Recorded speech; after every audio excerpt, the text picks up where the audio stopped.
उपदेश क्रोध करने वाला खुद भी जलता है और दूसरों को भी जलाता है। 4 वर्ष पहले, क्रोध करने वाला खुद भी जलता है और दूसरों को भी जलाता है। धर्म बुद्ध अपने शिष्यों को दे रहे थे उपदेश, तभी एक व्यक्ति को बुद्ध की बातें अच्छी नहीं लगी। वह उठा और बुद्ध का अपमान कर दिया। बुरी बातों को बार बार याद करने से हमारी परेशानियां बढ़ती हैं, मन अशांत होता है। इसीलिए दुख देने वाली बातों को भूलकर आगे बढ़ना चाहिए। इस संबंध में गौतम बुद्ध का एक प्रसंग प्रचलित है। गौतम बुद्ध अलग अलग क्षेत्रों में भ्रमण करते और अपने शिष्यों को उपदेश देते थे।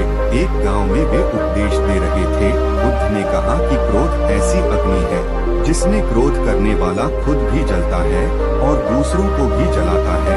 बुद्ध के प्रवचन सुनने के लिए बड़ी संख्या में लोग वहां बैठे थे। उन लोगों में बहुत गुस्से वाला एक व्यक्ति भी बैठा हुआ था। उसे ये बातें पसंद नहीं आई। वह अचानक उठा और बोलने लगा कि बुद्ध, तुम पाखंडी हो, बड़ी बड़ी बातें करना ही तुम्हारा काम है, तुम लोगों को भ्रमित कर रहे हो, तुम्हारी ये बातें आज कोई मायने नहीं रखती हैं। व्यक्ति लगातार बुद्ध को अपमानजनक बातें सुना रहा था।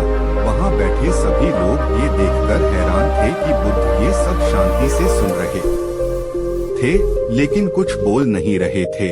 क्रोधी व्यक्ति बुद्ध को शांत देखकर और ज्यादा क्रोधित हो गया। वह बुद्ध के पास गया और उनके मुंह पर थूककर वहां से चला गया। घर पहुंचकर क्रोधी व्यक्ति का मन शांत हुआ तो उसे अपने किए पर बहुत पछतावा हुआ। वह बुद्ध से क्षमा मांगने पहुंचा, लेकिन उस गांव से बुद्ध पड़ोस के गांव के लिए निकल चुके थे।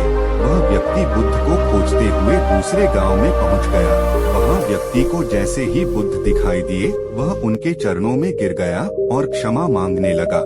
बुद्ध ने उस व्यक्ति से पूछा, तुम कौन हो और क्षमा क्यों मांग रहे हो? उस व्यक्ति ने कहा, क्या आप भूल गए?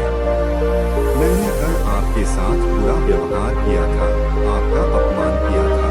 बुद्ध ने कहा, बीता हुआ कल मैं वहीं छोड़ आया हूँ और तुम अभी भी वहीं रुके हुए हो। तुम्हें गलती पर पछतावा है, तुमने पश्चाताप कर लिया, अब तुम निष्पाप हो गए हो। बुरी बातें याद करते रहने से हमारा आज बर्बाद हो जाता है।